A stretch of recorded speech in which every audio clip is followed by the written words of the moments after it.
Hello learners, in today's class let's learn about the Kigali Amendment to the Montreal Protocol.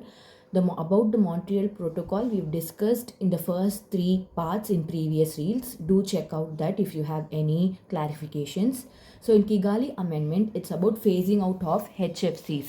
HFCs are called as hydrofluorocarbons.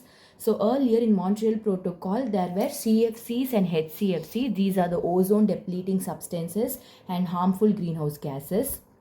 But to replace that, HFCs came into place. That is called as Kigali Amendment to Montreal Protocol. But those HFCs, if you see, they are the non-ODS. They are non-ozone depleting substances, but they have high GWP. It's global warming potential.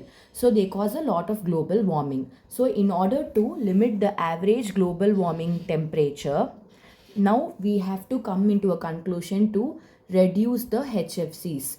So this is about phasing out of HFCs. That is to do with the Kigali Amendment. So the target is in the 28th meeting of the Montreal Protocol, which happened on 15th October 2016. Each and every detail is important in this place. Kigali Amendment came into force.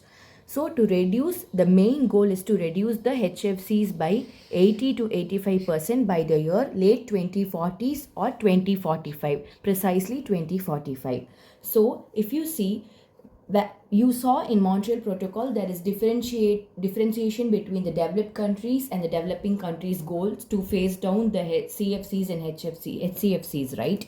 Here the same thing in Kigali Amendment. In developed countries, they have to phase out and reduce the HFCs by 15%. So developed countries are, some examples is USA, UK and European Union. Here if you see, the timeline is they have to start the phasing out actions by 2019 and they have to end it by 2036. Whereas in developing countries, they need to start the phasing out only by 2024 and they have time until 2047. So developing countries, the main example is India, and the phasing out and the reduction percentage is 15 to 20%. Coming to the exam point of view, the last few bulletin points are very important and objective questions can be asked on the same. What is the target to phase down the HFCs? This you must study. And the powerful HFCs are HFC 23 and HFC 134A.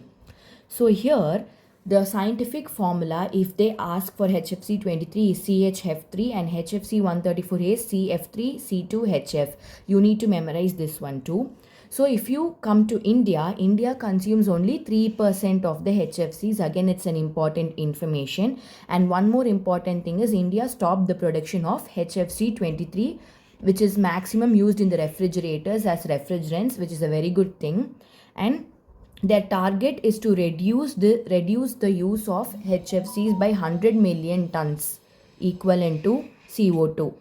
So this particular HFC 23, which is used as the refrigerant, is equivalent to 100 million tons of CO2 produced. So these are the very important points coming to the Kigali Amendment to the Montreal Protocol. Do prepare in detail each and every international agreements and protocols on climate change. Good luck.